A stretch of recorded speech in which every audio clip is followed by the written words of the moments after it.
Welcome to capital TV Andhra Pradesh. ముందుగా bulletin లోని headlines. GVMC పరిధిలోని 7వ వార్డులో అభివృద్ధి పనులకు శంకుస్థాపన చేసిన భీమిలి ఎమ్మెల్యే గంట.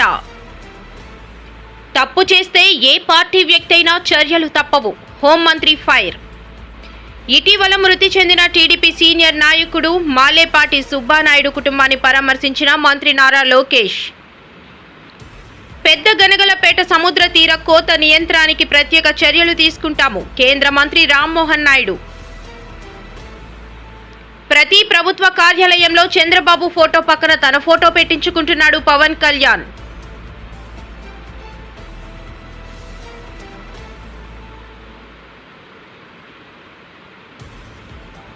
మా వైసీపీ పార్టీ నాయకులపై అక్రమ కేసులు పెట్టి సునకానందం పొందుతున్న స్పీకర్ అయ్యన్న పాత్రుడు, మాజీ ఎమ్మెల్యే ఫైర్.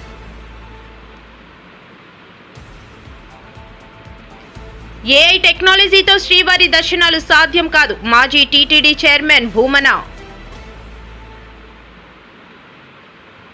బీజేపీ దొంగ ఓట్లకు వ్యతిరేకంగా రాష్ట్ర వ్యాప్తంగా కాంగ్రెస్ సంతకాల సేకరణ, షర్మిల. జగన్ చేపట్టిన ప్రజా సంకల్ప పాదయాత్ర దేశ చరిత్రలోనే సువర్ణ అక్షరాలతో లిఖించబడింది. విశాఖ జిల్లా భీమిలి నియోజకవర్గ జీవీఎంసీ పరిధిలోని మధురవాడ జోన్ 2 7వ వార్డులో అభివృద్ధి పనులకు సుమారు 7,30,00,000 అంచనా వ్యయంతో శంకుస్థాపన కార్యక్రమాన్ని నిర్వహించారు. అభివృద్ధి కార్యక్రమాలకు భీమిలి శాసనసభ్యులు గంట శ్రీనివాస్ ముఖ్య అతిథిగా హాజరై వార్డు కార్పొరేటర్ పిల్ల మంగమ్మ, పిల్ల వెంకట్రావు వారు కలిసి సంయుక్తంగా శంకుస్థాపన చేశారు. ఈ కార్యక్రమాన్ని వార్డు పరిధిలోని ఎన్జీఓఎస్ కాలనీలో నిర్వహించారు. ఎమ్మెల్యే గంట మాట్లాడుతూ ప్రతి వార్డులోనూ మౌలిక వసతుల కల్పనకు అధిక ప్రాధాన్యత ఇవ్వబడుతుందని తెలిపారు. అధికారులు దృష్టి సారించి వార్డుల్లో ఎటువంటి సమస్యలు లేకుండా చూడాలని సూచించారు.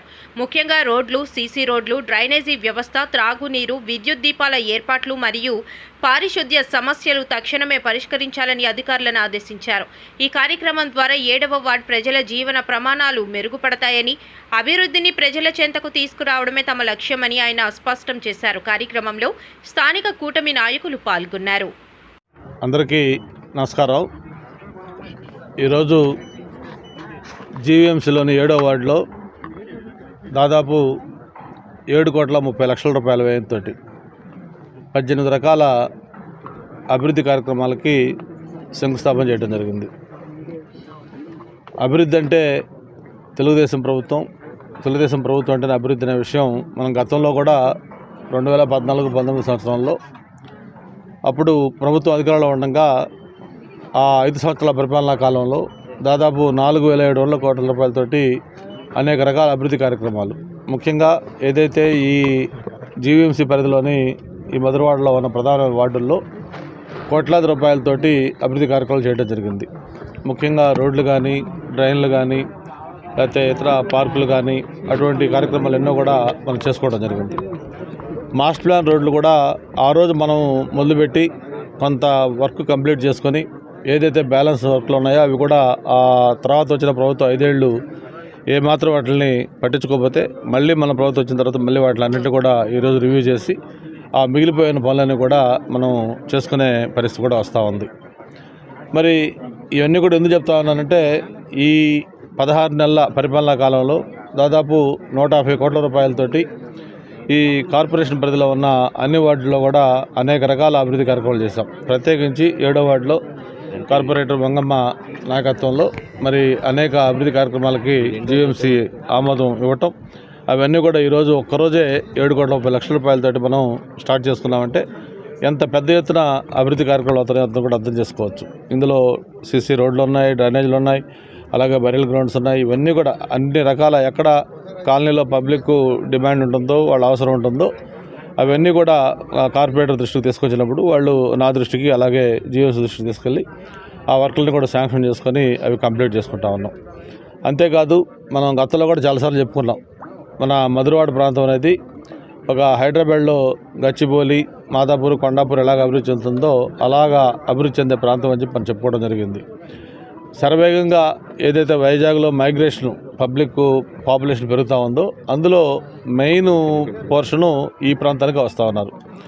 అందుకే ఈరోజు రాష్ట్రంలోనే బిగ్గెస్ట్ కాన్స్టిట్యున్సీగా భీమిలి ఉంది. 3,75,000 మంది ఓటర్స్ తోటి స్టేట్లోనే హైయెస్ట్ ఓటర్స్ ఉన్న కాన్స్టిట్యున్సీగా మనది ఇప్పటికే చేతుల్లోకి ఎక్కింది. మరి అటువంటి ఈ ప్రాంతంలో మరొక ప్రాపర్ ప్లానింగ్ లేకపోతే ఇది ఒక స్లమ్గా మిగిలిపోయే పరిస్థితి వస్తుంది. అందుకే నేను మొన్న మున్సిపల్ మినిస్టర్ గారితో కూడా మాట్లాడాను. ప్రధానంగా ఏదైతే ఈ మాస్టర్ ప్లాన్ రోడ్స్ కానీ, అండర్ గ్రౌండ్ డ్రైనేజ్ కానీ, అలాగే సేఫ్ డ్రింకింగ్ వాటర్ కానీ, 24/7 పవర్ కానీ, ఇవన్నీ కూడా మంచి ప్రధానమైన రహదారులు కానీ ఇవన్నీ కూడా కల్పించాల్సిన బాధ్యత ప్రభుత్వమైన అందరికీ ఒక ప్రణాళిక కూడా వేసుకోవాల్సిన అవసరం ఉంది. అందుకే వైసీపీ యోజన విభాగం అధ్యక్షుడు కొండారెడ్డి ఇటీవల డ్రగ్స్ వాడుతూ ఈగల్ టీమ్ కు పట్టుబడ్డారు. ఈ క్రమంలో జగన్మోహన్ రెడ్డి, కొండారెడ్డి కలిసి ఉన్న ఫోటోలను హోంమంత్రి వంగలపూడి అనిత ఈ రోజు మీడియాకు విడుదల చేశారు. ఈ క్రమంలో వైసీపీ నేతలపై హోంమంత్రి తీవ్ర స్థాయిలో విరుచుకుపడ్డారు. ఎట్టి పరిస్థితుల్లోనే ఆంధ్రప్రదేశ్ భవిష్యత్తు ఈ యువతరం మీదే ఉంది. యువతరాన్ని రక్షించుకుంటేనే రేపు భవిష్యత్తుని రక్షించుకోగలుగుతామని పూర్తిగా నమ్మిన వ్యక్తులుగా ఈ సంవత్సరంన్నర నుంచి ప్రత్యేకమైన దృష్టి పెట్టి యువతలోని వాళ్ళ భవిష్యత్తు మీద ఆశలు కలిగించడానికి ఎంతోమంది తల్లిదండ్రులు వాళ్ళ బిడ్డలను చదివించుకొని, అంటే ఒక పూట తిని ఒక పూట తినక చదివించుకొని పిల్లల భవిష్యత్తు బాగుంటుంది అని నమ్మిన తల్లిదండ్రులకు ఒక భరోసా కల్పించడానికి, ఒక ధైర్యం కల్పించడానికి ఈరోజు ఎన్డీఏ కూటమి ముందుకెళ్తూ పనిచేస్తున్న సందర్భం కూడా మీ అందరికీ తెలుసు. దానిలోంచి పుట్టుకొచ్చిందే ఈగల్ వ్యవస్థ.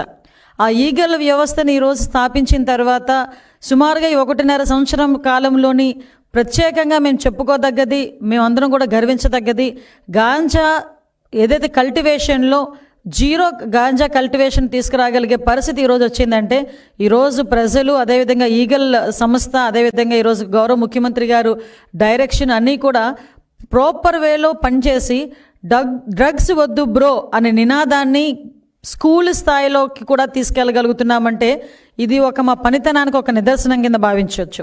ఎందుకంటే ఈ విషయాలని ఇప్పుడు చెప్పుకోవాల్సిన అవసరం ఉంది. అట్ ద సేమ్ టైం నాకు కూడా బాధ్యత ఉంది. ఎందుకంటే ఇదే సందర్భంలో గౌరవ నారా లోకేష్ గారు యువగలం పాదయాత్రలో చిత్తూరు జిల్లా నడిచేటప్పుడు ఒక ఆడబిడ్డ తన బిడ్డను తీసుకొని వచ్చి మొహానికి ముసుగు కట్టుకొని వచ్చి కూర్చుంది. ఏందమ్మా ఏం జరిగింది అంటే, మీతో పర్సనల్గా మాట్లాడాలి సార్ అంటే, సార్ ఆ రోజు టైం ఇచ్చి ఆ తల్లి ఆ బిడ్డ ఆవేదన చూసిన తర్వాత ఒక క్షణం నన్ను పిలిచి నాతో మాట్లాడారు. విషయం ఏంటంటే ఆ ఆడబిడ్డకి గాంజాని అలవాటు చేసేసి ఆ ఆడబిడ్డని స్కూల్కి కూడా దూరం చేసి ఆ అమ్మాయి మీద కూడా లైంగికంగా దాడి చేసే పరిస్థితులు తీసుకొస్తే ఆ అమ్మాయి గాంజాని తిరిగి మానలేకపోతుంది సార్, నా బిడ్డని రక్షించండి అని ఒక తల్లి ఆవేదన గుర్తించిన వ్యక్తిగా ఆ రోజు నిర్ణయించుకున్నాం. ఎట్టి పరిస్థితుల్లోని గాంజా అన్నది కానీ డ్రగ్స్ అన్నవి కానీ ఆంధ్రప్రదేశ్లో కనిపించకూడదు అని.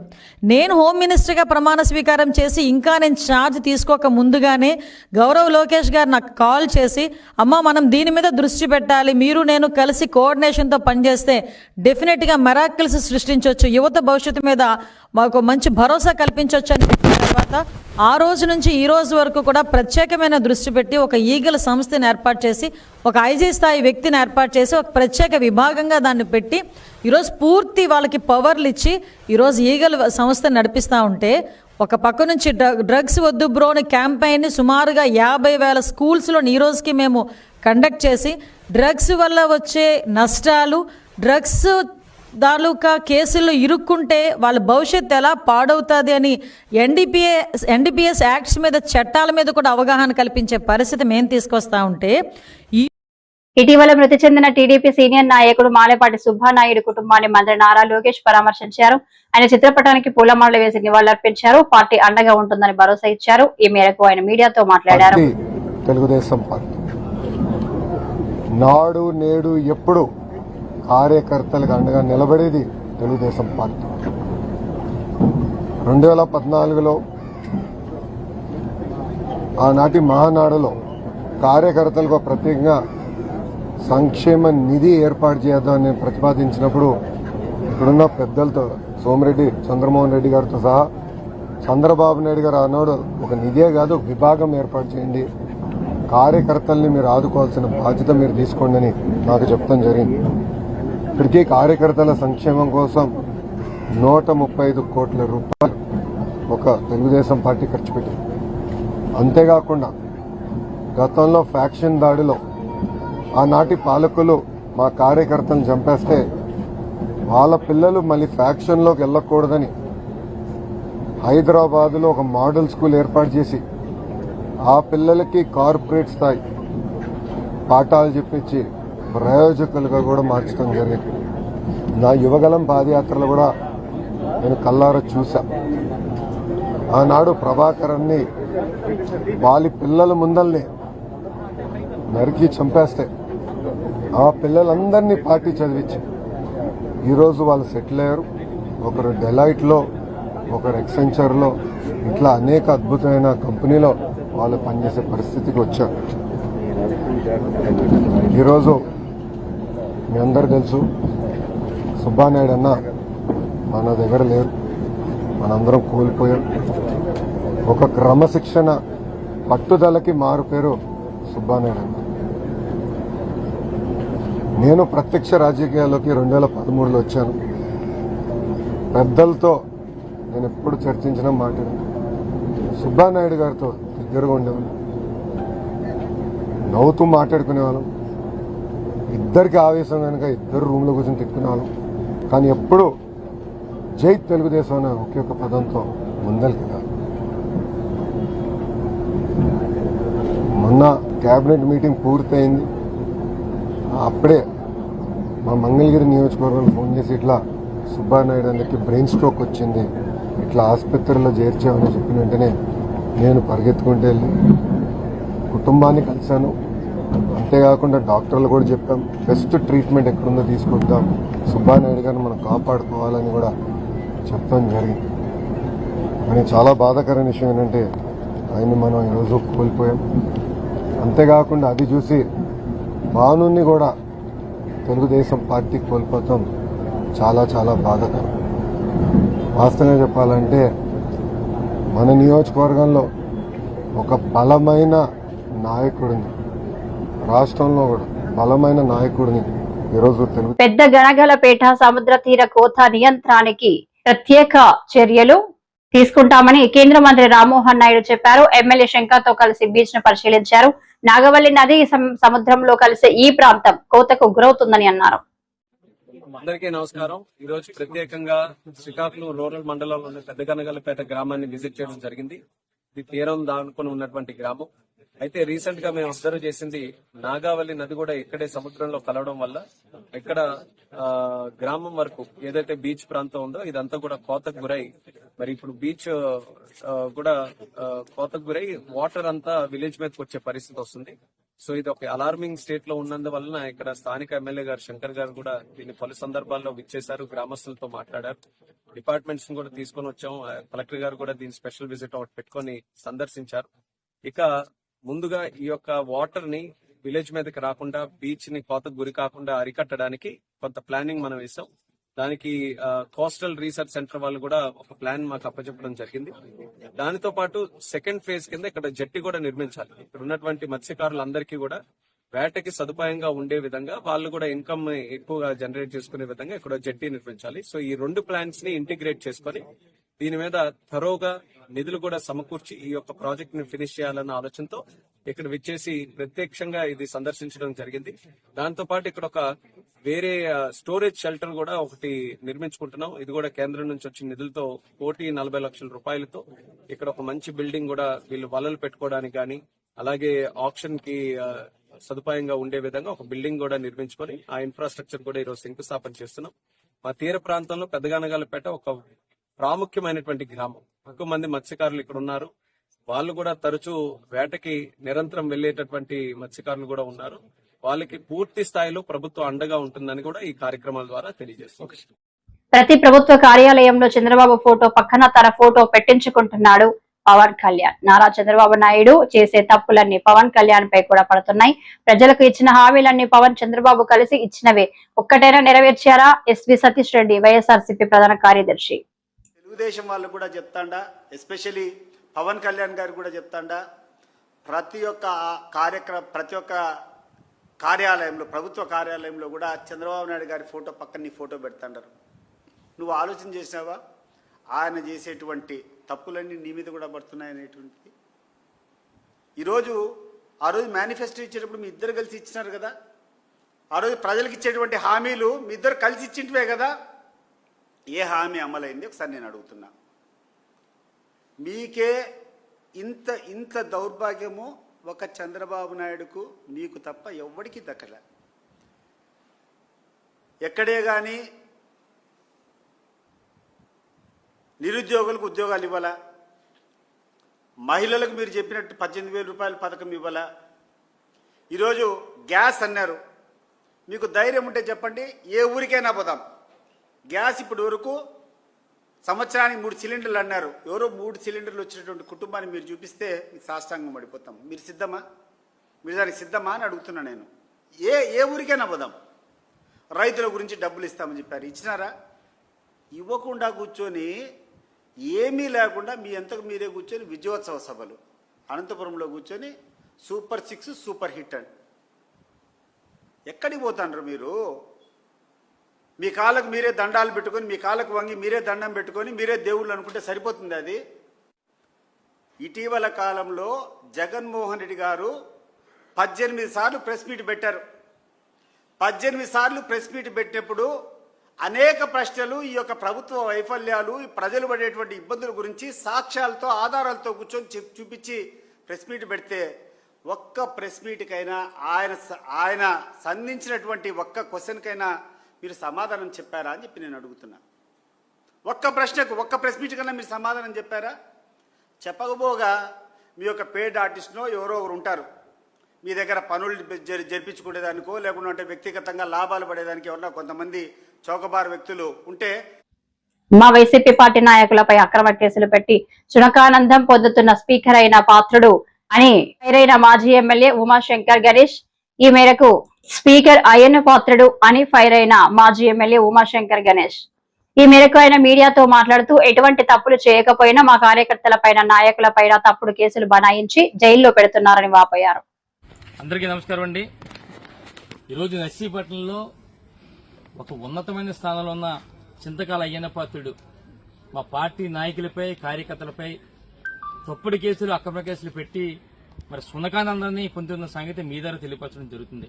ఎందుకంటే మొన్న మాకరుపల్లి మండలానికి సంబంధించి బైవరం గ్రామంలో మా పార్టీ నాయకుడు మరి సుకల శ్రీనివాసరావు ఆ గ్రామంలో వీఆర్ఓ దగ్గరికి వెళ్లి, ఆ గ్రామంలో ఉన్న వీఆర్ఓ దగ్గరికి వెళ్లి మరి ఏదైతే ఓట్లు ఉన్నాయో కేవలం వైఎస్ఆర్ పార్టీకి సంబంధించిన వాళ్ళే తొలగిస్తున్నారు, టీడీపీ వారు ఎందుకు తొలగిస్తారని చెప్పి మాట్లాడుతున్న సమయంలో పక్కనే ఉన్న తెలుగుదేశం పార్టీ నాయకుడు ఆ గ్రామానికి చెందిన లాలం సీతారామతేజ ఆయన ఏదైతే అందామో ఆయన వెంటనే మా పార్టీ నాయకుడిపై దౌర్జన్యం చేయడమే కాకుండా, కొట్టడమే కాకుండా తిరిగి మరి వీఆర్ఓ మీద ఒత్తిడి తీసుకొచ్చి 1వ తారీఖున మరి 11 గంటలకు సంఘటన జరిగినట్లుగా ఒక ఫిర్యాదు చేయడం జరిగింది ఈయనపై. అంటే ఎప్పుడు ఇచ్చారంటే ఫిర్యాదు 1వ తారీఖున 11 గంటలకు జరిగితే ఈ 2వ తారీఖున రాత్రి 8 గంటలకు ఇచ్చారు. అంటే సుమారుగా 33 గంటల తర్వాత ఒక 5 కిలోమీటర్ల దూరంలో ఉన్న పోలీస్ స్టేషన్లకి వెళ్లడానికి 33 గంటలు పట్టింది. అంటే కేవలం వీఆర్ఓ మీద ఒత్తిడి తీసుకొచ్చి మరి మా పార్టీ నాయకుడి మీద కేసు పెట్టడం జరిగింది. ఇప్పుడు 2వ తారీఖు నైట్ అయినప్పటికీ కూడా 1వ తారీఖున ఏదైతే 11 గంటలకు జరిగిందో ఆ రోజు సాయంత్రమే మరి స్థానిక మరి ఎస్ఐ గారు మా పార్టీ నాయకుడిని మరి స్టేషన్కి రప్పించారు. సాయంత్రం 5 గంటలకి రప్పించి రాత్రి 9 గంటల వరకు కూడా పోలీస్ స్టేషన్లో కూర్చోబెట్టారు. మర్నాడు 2వ తారీఖున కూడా ఉదయం 10 గంటలకి వెళ్తే 2:30కి వదిలి 1 గంట భోజనానికి పంపించి మరి రాత్రి 8 గంటల వరకు కూర్చోబెట్టారు. అలాగే 3వ తారీఖున కూడా ఉదయం 10 గంటలకు వెళ్తే 2:30 వరకు కూర్చోబెట్టి 1 గంట గ్యాప్ ఇచ్చి భోజనానికి రాత్రి 8 గంటల వరకు కూర్చోబెట్టారు పోలీస్ స్టేషన్లో. అలాగే 4వ తారీఖున కూడా ఉదయం 9:30 గంటలకు వెళ్తే మధ్యాహ్నం 2 గంటల వరకు కూడా అక్కడే కూర్చోబెట్టి మళ్ళీ మధ్యలో గ్యాప్ ఇచ్చి మళ్ళీ రాత్రి వరకు కూడా కూర్చోబెట్టారు. అలాగే 5వ తారీఖున కూడా మళ్ళీ ఉదయం బీజేపీ దొంగ ఓట్లకు వ్యతిరేకంగా రాష్ట్ర వ్యాప్తంగా కాంగ్రెస్ సంతకాల సేకరణ చేపట్టింది. ప్రజల నుంచి సేకరించిన సంతకాలను హస్తం నేతలు ట్రక్కుల్లో ఢిల్లీకి పంపించారు. కాంగ్రెస్ పార్టీ రాష్ట్ర కార్యాలయం వద్ద ఏపీసీసీ చీఫ్ వైఎస్ షర్మిలారెడ్డి ట్రక్కును జెండా ఊపి ప్రారంభించారు. ఓట్ చోర్, గద్దీ చోర్ అంటూ నినాదాలు చేశారు. ఈ సందర్భంగా షర్మిల మాట్లాడుతూ మొత్తం ఉన్నదే 2 కోట్ల ఓట్లు అయితే దాంట్లో 25 లక్షల ఓట్లు దొంగ ఓట్లే. అంటే 8 మంది ఓటర్లకు 1 ఓటర్ 1 ఓటు దొంగ ఓటు. ఎంత ఆశ్చర్యం! అసలు హర్యానాలో పోల్ అయింది, బీజేపీకి కాంగ్రెస్ పార్టీకి ఓట్ షేర్ చూసుకుంటే రెండిటికి పెద్ద తేడా లేదు. బీజేపీ పార్టీకి 55,48,000 చిల్లర ఓట్లు పోలైతే కాంగ్రెస్ పార్టీకి పోలయ్యింది 54,30,000 చిల్లర. అంటే కేవలం 1,15,18 కేవలం 1,18 ఓట్ల తేడాతో హర్యానాలో బీజేపీ అధికారంలోకి రావటం జరిగింది. అంటే వీళ్ళు దొంగ ఓట్లుగా 25 లక్షల ఓట్లు చేర్చారు. దాంతో 1,18 ఓట్ల తేడాతో బీజేపీ పార్టీ హర్యానాలో గవర్నమెంట్ ఫామ్ చేసింది. ఇది సర్కార్ చోరీ కాకపోతే ఏమిటి అని అడుగుతున్నాం. నిజంగానే 25 లక్షల దొంగ ఓట్లను చేరుస్తే 1,18 ఓట్లతో బీజేపీ పార్టీ అధికారాన్ని జిక్కించుకుంది. ఓటు పర్సంటేజ్ చూస్తే బీజేపీకి 39, ఏది ఈ 25 లక్షల దొంగ ఓట్లు చేర్చిన తర్వాత బీజేపీకి వచ్చిన ఓటు షేరు 39.9. జగన్ చేపట్టిన ప్రజా సంకల్ప పాదయాత్ర దేశ చరిత్రలోని సువర్ణ అక్షరాలతో లెక్కించబడిందని పార్టీ నాయకులు అభిప్రాయపడ్డారు. ప్రజా సంకల్ప పాదయాత్ర మొదలుపెట్టి నేటికి 8 సంవత్సరాలు పూర్తయిన సందర్భంగా తాడేపల్లిలోని పార్టీ కేంద్ర కార్యాలయంలో పార్టీ నాయకులు కేక్ కట్ చేసి సంబరాలు చేసుకున్నారు. 134 అసెంబ్లీ నియోజకవర్గాల ద్వారా తన ఈ ప్రజా సంకల్పాన్ని యాత్రని ప్రయాణం ముందుకు కొనసాగిస్తూ, అలాగే దాంట్లో 124 బహిరంగ సభల్ని ప్రజలకి తనేం తెలుసుకున్నాడు, ప్రజల నుంచి తనేం విన్నాడు, తనేం చేయబోతున్నాడు, దాన్ని ఎలా చేయబోతున్నాడు అనేటిని విషయాల్ని 124 భారీ సభల ద్వారా ప్రజలకి చెప్తూ, మరి 55 ఆత్మీయ సమ్మేళనాలు కానీ అనేక కులవృత్తుల మీద ఆధారపడి జీవించేటువంటి వ్యక్తుల యొక్క ఆలోచనల్ని, వాళ్ళ కులవృత్తుల కొనసాగింపులో వారు పడుతున్నటువంటి ఇబ్బందుల్ని, ప్రభుత్వాల నుంచి వారు ఏమీ పొందలేకపోయేటువంటి విషయాల్ని, ఏం చేస్తే కులవృత్తులను కొనసాగించడానికి, కులవృత్తులను బతికించడానికి మంచిదనేది, ప్రభుత్వాలు ఏం చేయాలనేది వారి నుంచి తెలుసుకుంటూ, మరి అనంతరం ప్రజలు ఇచ్చినటువంటి ఆ ప్రజా సంకల్ప 8 సంవత్సరాల క్రితం పూర్తి చేసినటువంటి ఆ ప్రజా సంకల్ప యాత్ర ద్వారా ప్రజల మనసులో కూరుకొని చరిత్రలోనే మొదటిసారిగా 175 నియోజకవర్గాల్లో 151 నియోజకవర్గాల్లో విజయాన్ని సాధించి, తద్వారా ఇచ్చిన ప్రతి హామీని 100 రోజుల్లోపు పూర్తి చేయటమే కాకుండా చెప్పని అనేక విషయాలను కూడా ఎప్పటికప్పుడు ప్రజల మనసులో గుర్తెరిగి ఇది కదరా ప్రజల కోరుకున్నటువంటి ప్రభుత్వం, ప్రజల ఆలోచనని, ప్రజల ఆశయాల్ని నెరవేర్చేటువంటి ప్రభుత్వం. తను ఒకటే నమ్మాడు. ఆ రోజున పాదయాత్రలో చూసినటువంటి పాదయాత్రలో సుదీర్ఘంగా 3,648 కిలోమీటర్లు నడుస్తూ, అన్ని గ్రామాల్లో నడుస్తూ, ప్రజల యొక్క చేయి పట్టుకుని చేతిలో చేయి వేసి నడుస్తూ, ప్రజలు తన గుండెల్లో ఉన్న బాధని ఆత్మీయుడి కింద భావించి ఆడపిల్లలు, ముసలివాళ్ళు, వయోవృద్ధులు, పిల్లలు ఎంతోమంది వారికి చెప్పుకున్నటువంటి ఆత్మఘోషని ఏ రకంగా చేయాలో ఒకటే నమ్మాడు తను. వీటన్నిటికీ సమాజంలో ప్రధానమైనటువంటి మూలం ఆర్థిక బాధలు తట్టుకోలేక చదువుకోలేకపోవటం.